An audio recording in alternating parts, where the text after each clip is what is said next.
Hey guys, just thought I'd make a quick video about RRECS activity scans. Let me turn this thing off. There we go. So first of all, what is RRECS?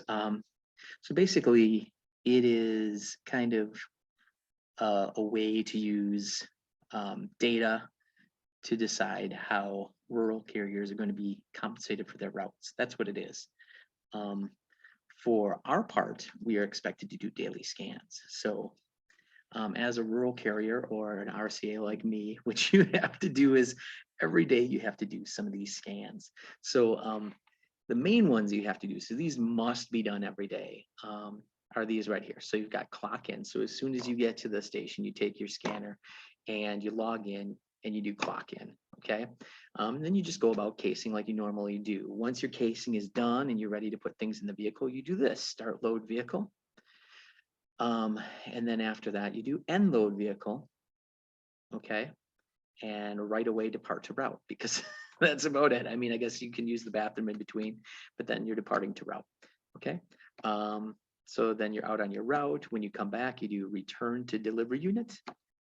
Once you know, as soon as you pull in the driveway or the parking lot, whatever it may be, and then and then you go inside, you put your equipment away, you do whatever you need to do, holds and forwards, and then you press clock out just as you're about to hang your scanner, and that's it. So those are the ones you must do every day. It's the minimum expectation. But then you have these others. So here are some additional ones. Out to lunch, return to lunch. So if you're someone who takes time for lunch, so you're gonna stop your delivery either while you're at the office or while you're out on your route, you stop for 10, 20 minutes and eat your lunch. Then you would use these two scans, okay? I usually don't take a lunch when I'm delivering, so you would have to do these, right? But you know, if you're stopping for 10 minutes to eat a sandwich, you want to do that. Okay, just let them know what's happening. All right, and then also you have these start deviation, end deviation. So that's just like if you have like a priority. So you have an express and it's supposed to be there by 11 or noon or 1 or whenever it's supposed to be there. And so you have to deviate from your route. As soon as you leave your route, you do that, you put in the scan, start deviation. And then once you're back to where you're supposed to be, then you do end deviation. And again, that can't just be for just anything, like you forgot your keys at the office or something like that. It's only for those priority mail expresses, okay? And then PM casing, that would be like casing that's done at the end of the day for the next day. So some offices I know do this with their box holders. They're sitting in the office for the next day, and you know, they come back early, so they decide they're going to put them in that evening rather than wait till the next day to do it. Okay, that's PM casing. So usually, like I said, it's not going to be mail because you're not going to get the mail till the next morning, but it could be something like a shopping guide, something of that nature, a box holder that arrived sometime during the day or was there for the week and isn't supposed to go out until tomorrow. Okay. Speaking of box holders, that's where the stuff comes in. So if you receive things like newspapers or box holders, these scans right here, the saturation scans, those are the ones you use. So these are things that are not in with your DPS, okay? They may be in order, they're probably in order. So flats and letters, these SS ones, these are things that are addressed. Okay.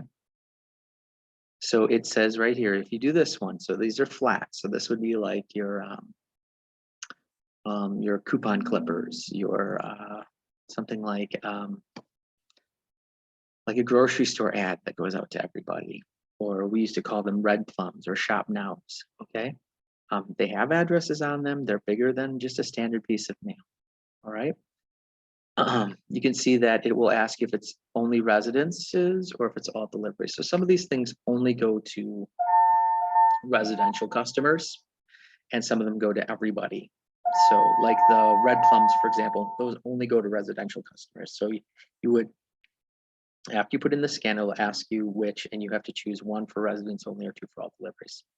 This one right here, letters. same thing.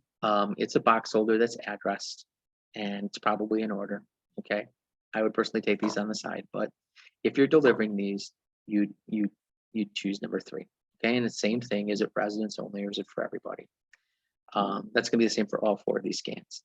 These flats box holders, letters box holders, these are things that don't have addresses on them. So they're supposed to go to all the customers or all the residential customers, right? But they don't have an address on them. So you would use these scans for things that are not addressed. All right. So these are things that could go most, to almost everybody, but again, are not addressed. And again, for all 4 of these scans, you have to choose, is it for only residences, number 1, okay, or is it for all customers, number 2? All right.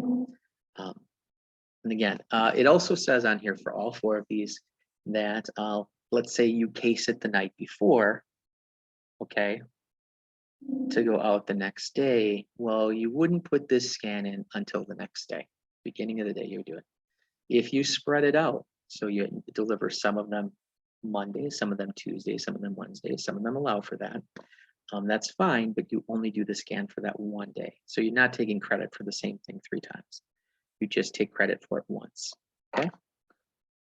And then we have some more scans here, trip to door. So, sometimes you get these customers who have like 4 boxes of dog food and you've got to deliver, you've got to go to your vehicle more than once. Okay. If you have to go to your vehicle more than once, okay, that's where you would use trip to door. And then you'd say how many times you went to your vehicle. Okay. So if you went back and forth twice, you'd put a 2. If you went back and forth 4 times, you put a 4. It's just these customers that have multiple packages. That's what this trip to door is. Okay. Door mish. This is when you go to the door, but you don't do a scan. So it could be like they just got back from vacation and now you're delivering all their mail to their door. Okay. Or it could be something like a standard piece of mail. Like I once had a calendar. So it was big, it wouldn't fit in their mailbox, but it was standard postage and it didn't have a scan on it. Sometimes you'll get those things. Oh, another one. Sometimes you'll get those things that are like, from charities that are just way too big to fit in the mailbox, but they don't have a scan bar on them. That sort of thing. That's where door mesh would go in. All right. Authorized dismount. If you need additional trips to do your delivery. Okay. So these would be things like you stop at a business. I was on a route once where you had to go into a hospital, bring them their bucket of mail, pick up their old bucket, that sort of thing. So that's when you use authorized dismount. Okay. Unscanned parcels. So these are parcels, kind of like the one I just said, where it doesn't have a scan on it. So you would use it there. Okay. So this is something, it's not something that you type in the scan, it's something that has no scan on it at all.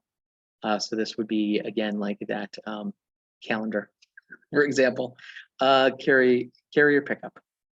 So it says basically if you are doing a pickup at the door for packages and it says it has to be 2 pounds or larger, that's when you would use carrier pickup. So if you're going to the door and you pick up these packages, you would use this and then you would type in how many packages you picked up there. Okay. All right, and then sales. So if you're doing things to help the post office bring in money, they want to know about that. So you've got postage due, going to the door to get postage due.